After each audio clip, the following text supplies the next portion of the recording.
Well, good morning and welcome to episode 1 of Extra Bites in the Cold from Dynamite Baits. Now, this is a great idea and it's a way of passing on some great information during the winter time for you to catch more fish. Now, you've joined me today at the beautiful Lindome Lake. So what it's all about is basically I'm going to pass as much information as I possibly can while I'm sat on my box. We're going to be doing some bomb, we're going to be doing some feeder work, we're going to talk about bait tactics, how to load the feeder, what baits to use, all these little elements when it comes to winter fishing when the water temperature is low to get the best out of your peg. So let's get going. So first and foremost, watercraft. It's so important, especially in the winter months. You've got to really understand watercraft to get the best out of your peg. But what is watercraft? Well, it's actually figuring out where the fish want to be, what depths you want to feed at, and what baits you want. Today we're on Loco at Lindome, open water, expansive water, so I've got quite a choice of approaches. Of course, it's more rod and line work when you come onto these bigger lakes, and that's why you've got to really be careful on how you approach the peg. Of course, bomb fishing in the winter is absolutely deadly. But also, like what today is, we've got a low air pressure at the moment, completely different than what it has been recently, the conditions. I'm sat in a hoodie and I can't believe how mild it is. Today is a feeding day, the fish are on the move. Nice windy day, so therefore the feeder will play a big part today. So I've got two approaches. I'm going to be fishing a feeder further out and against that banking on my right hand side where the water is shallower, because I'm thinking, because the fish are on the move, I might need to be in that shallower water. But I've also got armed with me some sweet corn to feed a corn line at 20 metres, 20-25 metres.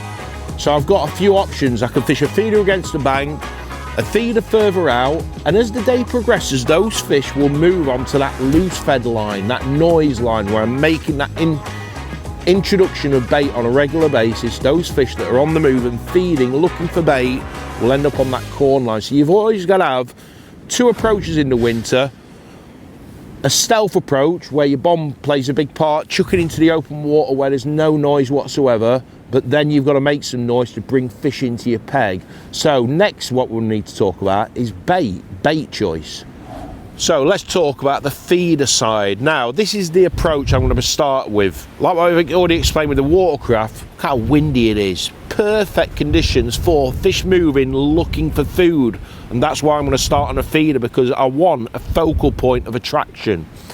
If it was flat calm, freezing cold, no wind, that forces the fish to herd up and not move. That's where the bomb comes into play. But what I'm going to do is I'm going to run through the feeder. But today, the bomb approach is going to be more of a feeding approach where I'm just trying to make some noise and then plop a little bomb over the top. So I'm going to talk about the bomb after the feeder, because the feeder is the first thing I'm going to be casting out to hopefully get a few early bites at the start of the session. Preparing your pellets is so important. I always do my pellets the night before. That gives the pellets plenty of time to slowly absorb that moisture, and you end up with beautiful uniform pellets. Look at the lovely green tinge I've got. Now, you don't have to add a lot of betaine green pellet soak to get that effect, and it's amazing if you do them overnight how little you actually have to add, because they take on the water and the colour slower, and you end up with beautiful light green pellets. If you want to learn more how to get the best out of your pellets, there's loads of videos on the Dynamite YouTube channel, so if you click on the link here, that'll help you prepare your bait in advance for your day's session. Hook bait choice, already mentioned these. To me, yellow is the colour, yellow and pink. I love yellow and I love pink, but yellow is always my first choice because of what I've explained. It all blends and bodes well with contrast colours, yellow against green. I mean, look at that. Pink against green, but for me, I'm always yellow. And this is where preparing your pellets the day before really makes a big difference, because you want them to expand out under the water and push your hook bait out. So what I'm going to do, I'm going to create a base layer, a flat table. Don't press your pellets in too hard, just nice and firm like that. And that's why getting the texture of pellets right, because even though I've really compressed them in, they'll expand out in the water and help create that lovely little carpet of bait for the fish to feed over. Next step is where to put your hook bait. Now, I always put my hook bait in the bottom third of the feeder, and all I'm doing is I'm pressing down on the hook against the table, let's call it. I'm not pushing my hook bait into the feeder. Do not push your hook bait into the feeder, because I want that to roll away from my feeder when it's hit the bottom as quickly as possible. And then all I'm going to do now is I'm going to create a little mound on top with my fingers. You can just see the yellow washter, and what I want to do now is I want to pinch around my hook bait like that, like a diamond formation, and then one squeeze on the top. Now you can visibly see that I've got a lovely little layer on top of that hook bait, but you can see just by how I've loaded it, that hook bait's going to come free really quickly. You could get a bite within seconds even in the winter, because the bait is still in the feeder and they can't get to it, and that's why you want your hook bait to come out quickly. So let's hopefully get one first chuck.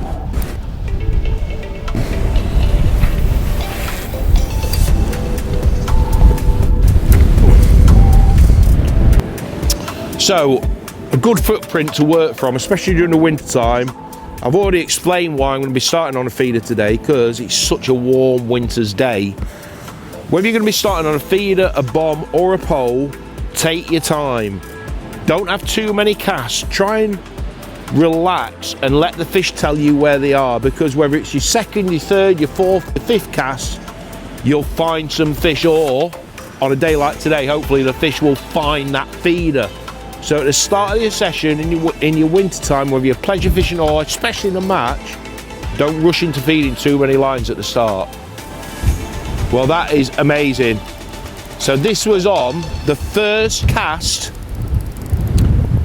and I'm into a fish straight away. And as bizarre as it sounds, where I'm actually casting that feeder in normal matches or normal conditions, I don't think at this time of the year you get a bite against that bank. But first cast against that bank, I'm into my first fish. It actually feels like a nice fish. But it just goes to show why it's so important to really take your time when you're winter fishing. And it's amazing, even a small feeder full of bait introduces quite a large amount of micros into your peg. Now, this is my theory behind it. When those micros escape from the feeder, there's no way all the fish can see them pellets, but they can smell them. And then it causes a haze as you lift that feeder up to bring it back, if you haven't had a fish on or you have got a fish on. So you've got two advantages of that. You've got pellets up in the water falling back to the bottom, and you've got an attraction on the bottom for the fish to home in on, even with one feeder full. Oh, do you know what? I thought it was a carp, and it is a massive F1. I mean, look at that. That is a beautiful fish. And I tell you what, at this time of the year, that is a great start to hopefully a fantastic session. And quite a simple session as well. Like I said earlier, micro pellets and sweet corn catch everything. Are you going to behave, mate? Here's a lively one. That shows how lively they are, because the water's just risen quite a considerable amount over the last 24 hours. Look at that. Absolutely stunning. And that is what winter fishing is all about. Beautiful.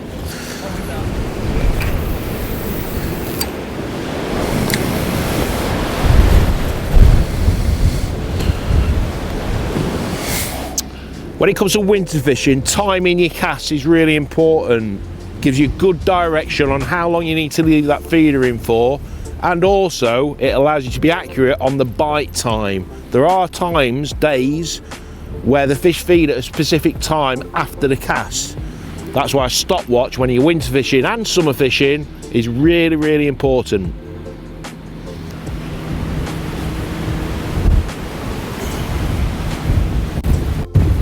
Well, that just goes to show how important a stopwatch is.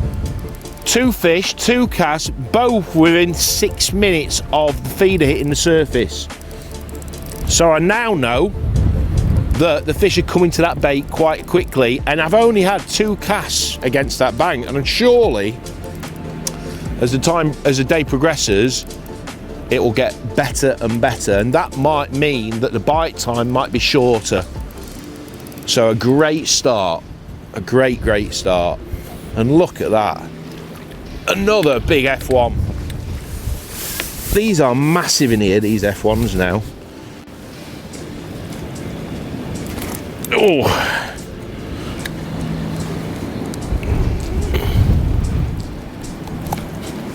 take the hook out. Look at that, absolutely fantastic. Right, let's get another one, hopefully a big carp next cast.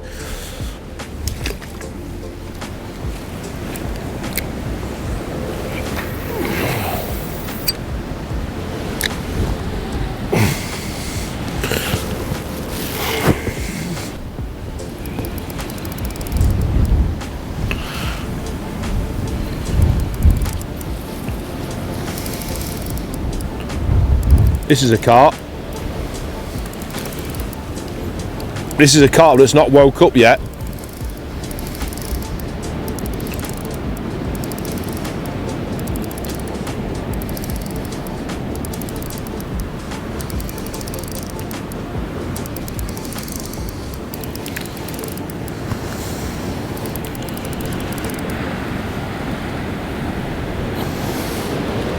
Shows what I know.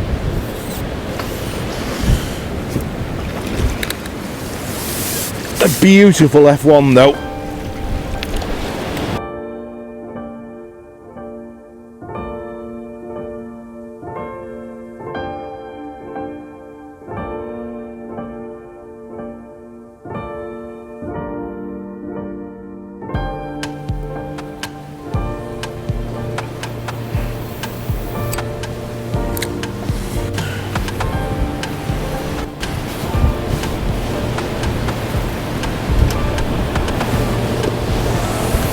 You reckon just the...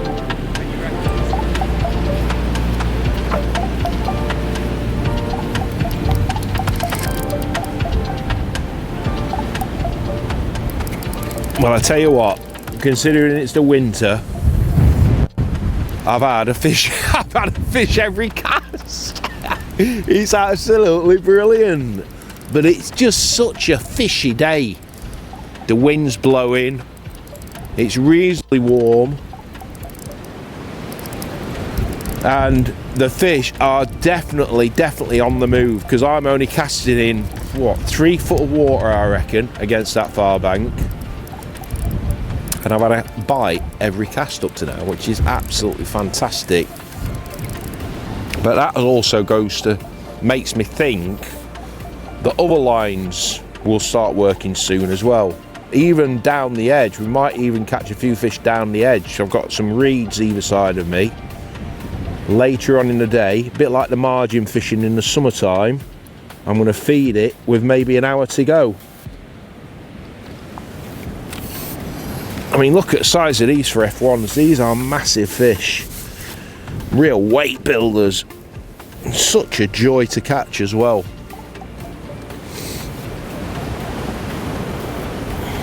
Look at that. Nailed perfectly on a watcher. Whoa, hey mate. Come on, keep, calm down. Look at that. Whoa! Hey, fantastic. He's a lively one, aren't you? Slip your back. So all it's a case of really is take your time, load the feeder up exactly the same way as what I've showed you every single time, and try and make every single cast count. Try and be accurate. So my marker is that stump on the other bank.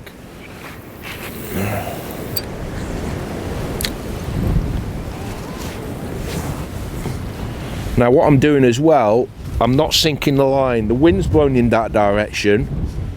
I want to leave the line on the surface for as long as possible, because if I get a liner within the next 10-15 seconds, I know that the fish are on my bait. I know they are anyway, but it's nice to see activity on your quiver tip in the first few seconds while the majority of the line is still on the surface. Look at that, a bite straight away.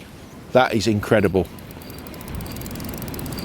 And that was purely definitely a fish coming to the feeder, no line as before, but leaving that line on the surface really does help you read what's going off in your peg for, like I said, the first 15-20 seconds before the line begins to sink away from the feeder. Not a big fish, but still a bite. Still a bite. Another F1, I think. I think we're going to end up with a lovely net of fish today. Look at that. And once you get your feeding right and your location, you can have an absolutely awesome day's fishing on next to nothing regarding bait choice and expense as well. Look at that. Fantastic.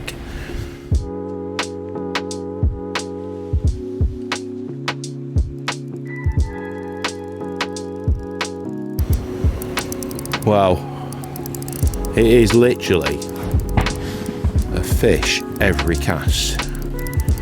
Amazing. The funny thing about it is, it was only 3 days ago I was sat on this peg in the Bomb and Feeder League, the Shimano Aero Bomb and Feeder League, and I couldn't get a bite.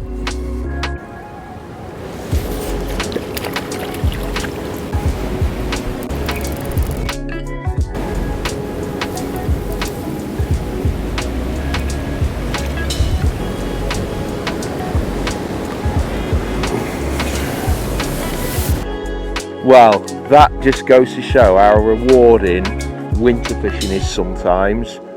That's got to be one of, if not the biggest F1 I've ever had. Absolutely beautiful. We are literally getting a fish a chuck, and if we're catching fish like this every cast, I'm a very happy boy. Absolutely loving it. Look at that.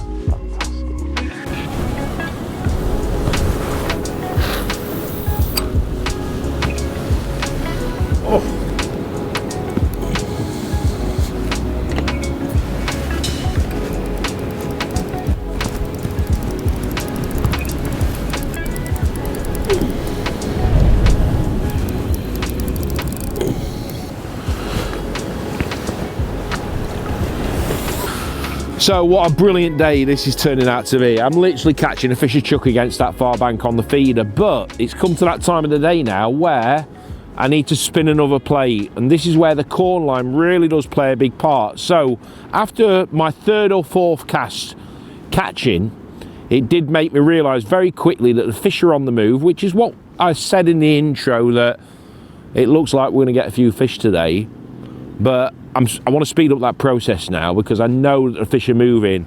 So I've been quite positive feeding corn on that 20 metre line. 2¼ hours in now, caught a load of fish on the feeder.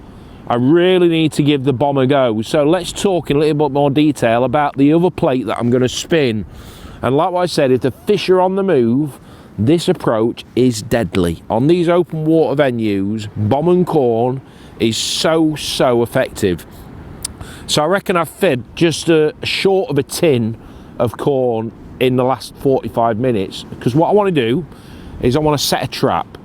I want to, because it's windy and there's a lot of fish moving around, I really want to set a nice big area of bait. Now, a tin of corn over a big area isn't a lot of bait, and this is why I like to be positive, because I want them searching around over a zone. What I'm not going to do with this bomb is I'm not going to fish to a clip. I'm going to locate the fish by searching on the outer perimeters of where the bait's going, in the centre of where the bait's going. It allows me as an angler to be a little bit more versatile. So the setup itself is, I'm using a Shimano Aero 10-foot rod. The terminal end is the most important thing. So I'm using a little cube bomb, 15-gram bomb, nice and lightweight, free running, with a quick stop change bead, 016 main line. And because the venue's fishing well today and I want to target the carp in the peg, I'm fishing double corn. I'm fishing a real standout bait. A lot of the time in the matches I will just fish a single, but I'm using double corn because I want to target the more selective fish in my peg, the bigger carp. And that's why I fed more aggressively. And that, you can imagine that sat on the bottom, What carp couldn't resist that, especially with the scent of Scopex on it as well. So let's have a go and see if there's anything there. And this is the beauty about it, because I've fed my bait over quite a large area, the line, the quiver tip will tell me if there's fish in that area, because it will allow me to get indications.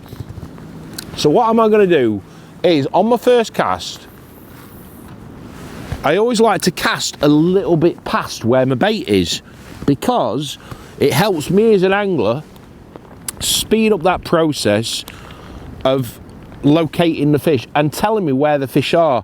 So if I chug past the bait and I get indications, I know they're straight on my bait. So if I do get liners, my next cast I'm going to bring it a little bit shorter, so I'm on this side of my bait perimeter, so to speak. And then that allows me to work my way around the swim very carefully. Now, on your first cast, take your time. Again, the same with the feeder principle at the start of the session. I'm just gradually now tightening the tip up. I've not sunk the line, I'm just letting the line sink naturally, because that allows me to see any indications. The line's nearly sunk now, because of course I'm only fishing 20 metres in comparison to 45 metres what I was with the feeder.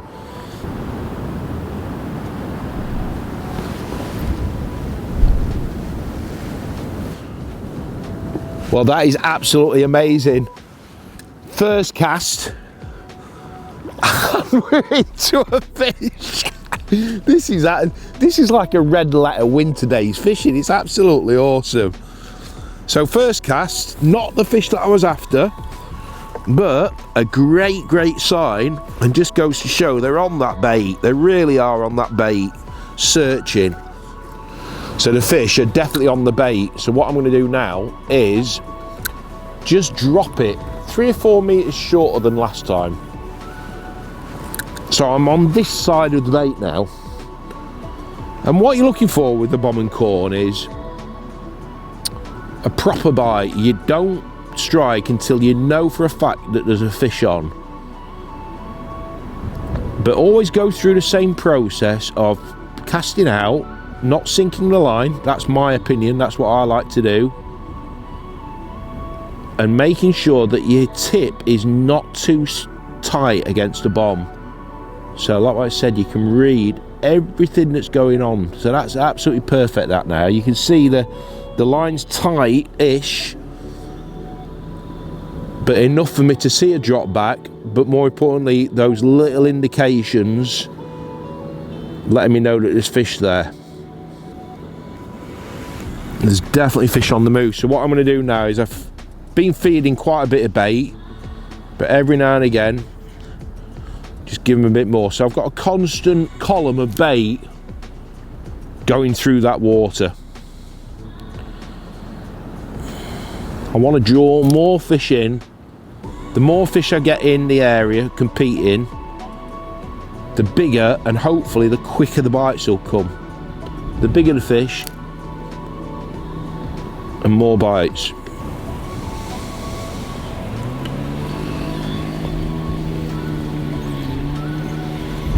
Well, going quite well actually. 2 casts, 2 fish. Not a carp, but in my head now, I know I've got another line to fall back on. And also, I believe as the day progresses, this line is going to get better and better. I mean, look at the size of these F1s. They are massive. It's amazing, even in a short space of time in the winter, how all of a sudden your peg can transform, and you can, especially in match conditions, you can amass a huge weight of fish in a very short space of time. Hopefully, let's hold him up, because this is a beautiful F1. I mean, look at that. Look at the condition of that. That is absolutely stunning, and they're so lively. You can tell that water temperature's really risen and woke them up. Look at that, that's what it's all about. Fantastic. So again, when you're putting the corn on, it's really important to pick the right corn. So what I do is, I get some corn on my lid, and I pick the right grains to suit the length of the hair rig that I'm actually fishing. Measure it up, quite easy to do, and you can do this while you're waiting for a bite. If you're doing something to keep you occupied while you're waiting for that tip to go around, you become more of a patient angler. That's absolutely perfect there, that. So put the grains on now. And another thing is, when you put the grains on, I always like to create a slack line. So hook lengths on, the baiting needle, like that, so the line is slack. And what happens is, as the line goes through the corn, it doesn't cut through the corn. If your line is tight, you can imagine the tightness of that line will cut the corn and often cause it to displace on the hair rig. So nice and slack. Put 2 grains on of corn like that. Pull the quick stop off and just slowly edge it up like that. Make sure the quick stop sits nice and flush with the corn at the bottom, and that's why, if you notice, the corn at the bottom, I've picked a wider, flatter grain. You can see how that quick stop sits nice and snug in the bottom of it. Bit of a camouflage as well, and a nice distance of the hook between the top piece of the corn and the hook. That's really important, just having that little gap between the hook and the corn. Right, let's try and catch another one now.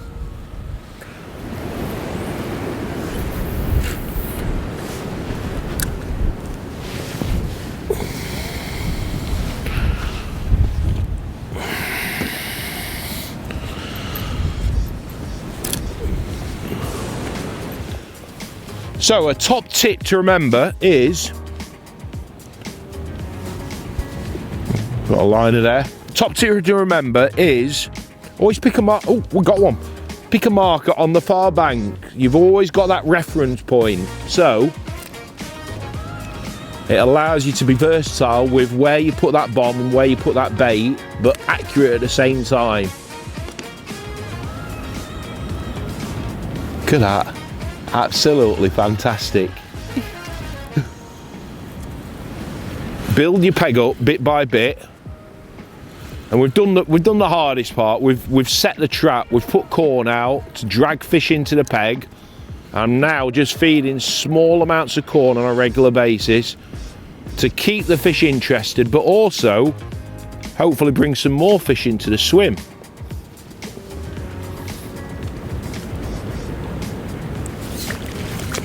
I mean, look at the size of that for an F1. That is stunning.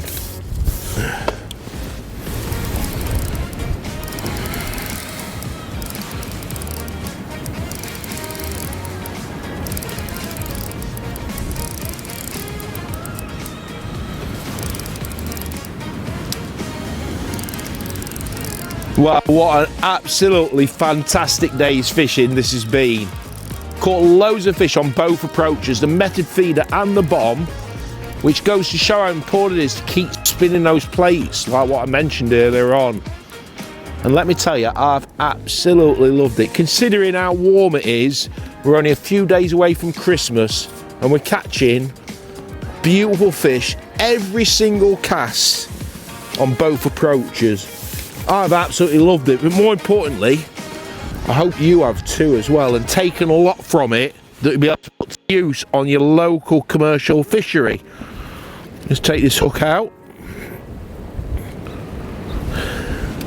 I mean, look at that for a stunning fish and a beautiful fish to round off a great day's session. So until next time, tight lines.